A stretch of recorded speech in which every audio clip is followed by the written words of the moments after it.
Going where the fair winds blow, our home is where the waters flow. We'll show you what we've come to know on board while sailing wisdom. We have been here in this quiet little creek for a day and a half now. We decided to stay for a day just to recharge all of our batteries and settle down for a bit because we were getting really low, and yesterday was extremely sunny, so we were able to recharge with a little push for from the generator as well. Now we're all ready to move on closer to Savannah, and it is a hot, muggy day outside, which is fine with us. We will much rather have hot than cold.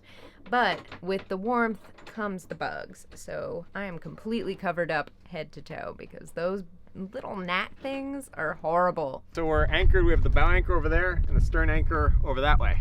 And I put a float to the head of the anchor. That way I can pull it out and pull the flukes out and make it easy to get it back.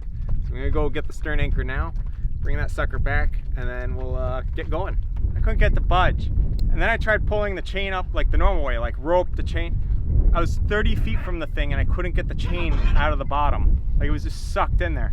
So we ran it to the boat. We're easing the bow chain to let us drift back, and I'm cranking in here. And holy crap, I've been pulling 300 feet like this. And it's just killing my arms. So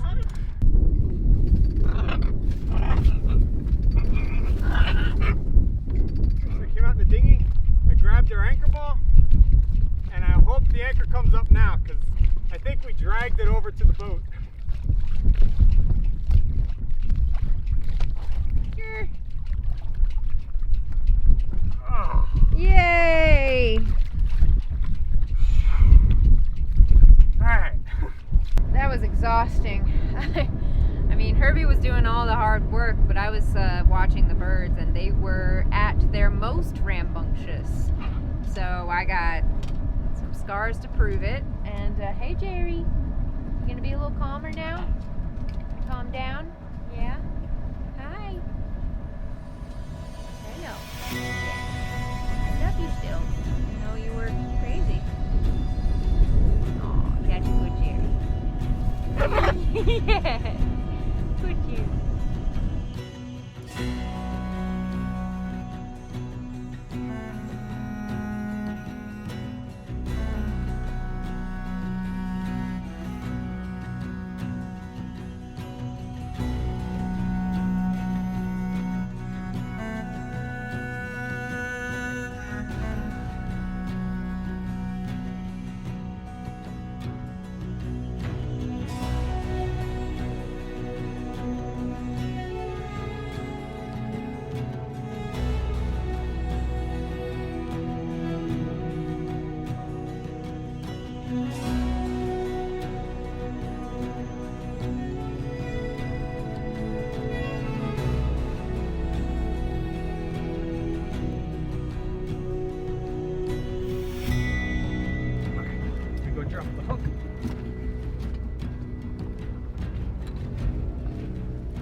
Alright, we're anchored, and honestly, this was a horrible day. We couldn't get the anchors up, and then when we finally did, my arms were just wiped, and then we went 7 miles, and now we're anchored kind of in the middle of a giant river on a shoal outside the channel, because safety. So we're gonna wait here, and then tomorrow when the tide is up and slack water and yada yada, we're gonna cut through Hell Gate, which is named that for a reason. There's a couple of them in the world, and they are all appropriately named. So we're gonna cut through Hell Gate and then anchor on the other side, and then wait for the correct tide to then keep going up and out and make our way towards Savannah. So that's it. Like today was literally just a staging day. It was get out of that creek, anchor here, and wait for tomorrow, and wait for favorable water to get through Hell Gate.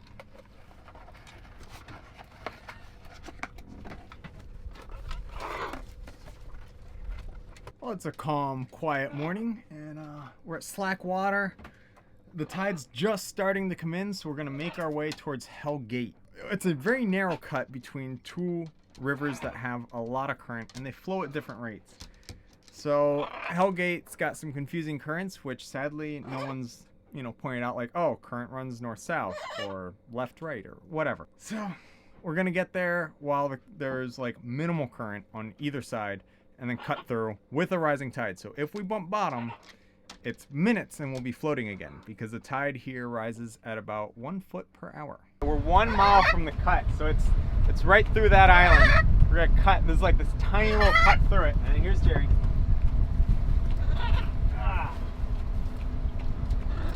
And that's our life.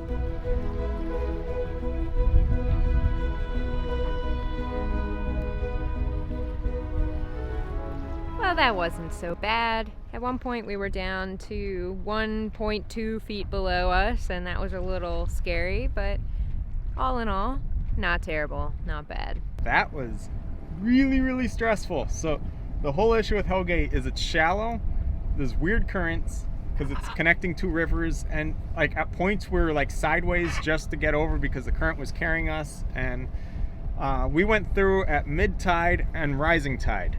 So it was about 3 feet above low tide. And it's a good thing because at one point we had 1.6 feet under our keel, which means that had we tried it at low slack water, we would have hit and been stuck there. And really not good things. So yeah, that was really stressful. Right now we're in the deeper part and we have 5.6 feet under us. So can't wait to get back out into like the main river in the channel and have some deep water to breathe in again, because wow, it was tight. So for that little cut getting through there, we really revved the motor up and we burned 10 amps getting through there.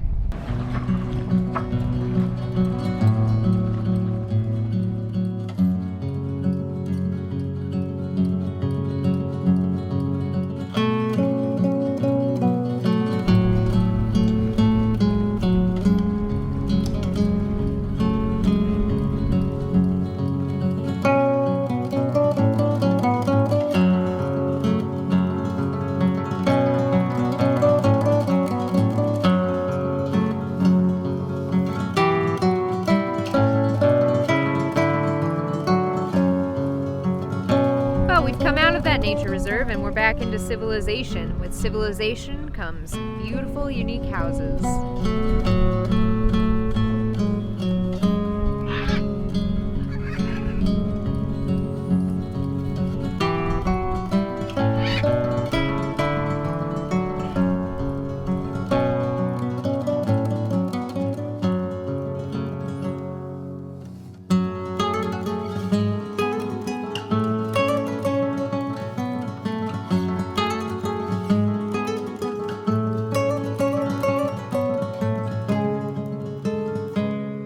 Electric outboard motor for our dinghy, and the battery constantly stays inside the dinghy because it weighs over 50 pounds. So how do we charge said battery for the electric outboard? So instead of bringing the battery from the dinghy to the boat, we simply bring the power from the boat to the dinghy.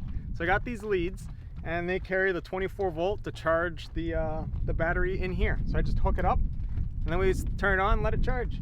Derp, derp, derp, derp.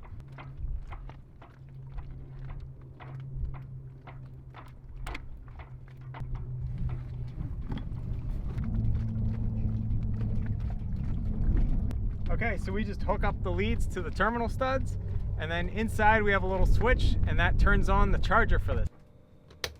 It's a 24 volt charger, so we charge from the house batteries of the boat to this guy. And that runs us, I haven't done an actual range test, but we've gone about 12 miles per charge. So this isn't one of those rinky-dinky trolling motors you see people use, and they're like, oh, it's an electric outboard. And it's really just a tiny little trolling motor. This guy's a 24 volt, 1800 watt trolling motor. So it can do some serious power. And that gives us about the equivalent of about 2 horsepower. And we can move this boat at about 4 to 4.5 knots.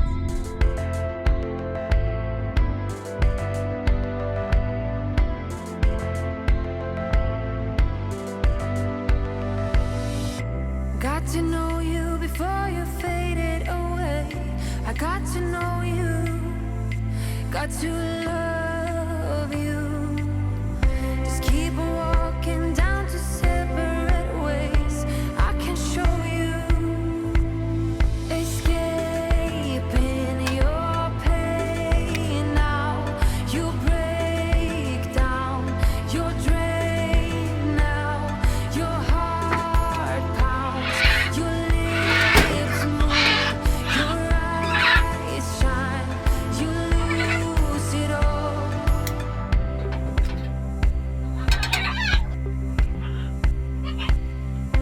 I'll just wait here as you're fading away. I got to know you, got to love you. One thing to say before you're fading away. I really love you. Escaping your pain now. You break down, you're drained. We're gonna be staying in today. It's supposed to be rainy. The thing about sailing and cruising is you get to choose your weather. Sunday and Monday are supposed to be rainy and cold. We don't want our time in Savannah to be rainy and cold, so we're gonna wait. We're hanging out here for an extra day so that when we come into Savannah, it's gonna be beautiful. Lunch is served. Hot sauce, please.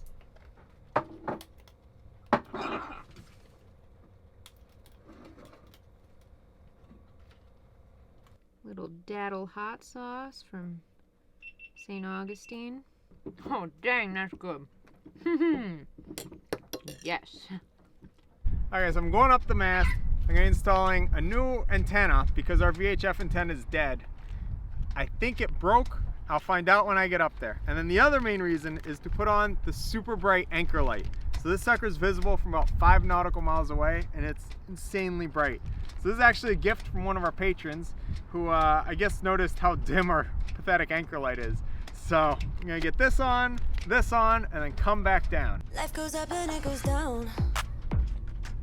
I know my mom taught me that. I figured why we fool around so little, and we keep track of time, being so serious. Idiots thinking it will matter, keep me company downtown before the clock runs out. Sun is shining, but the rain is welcome too. Friends are nearby, don't need another view. Time is not on my mind, but then it's you.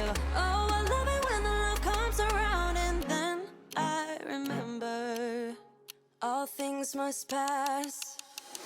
But I'm not gonna wake up, wake up. I'm not ready, let me have another day. Don't wake up, wake up. Keep it steady, cause I'm happy, I'm not gonna wake up. No, not yet, whoa.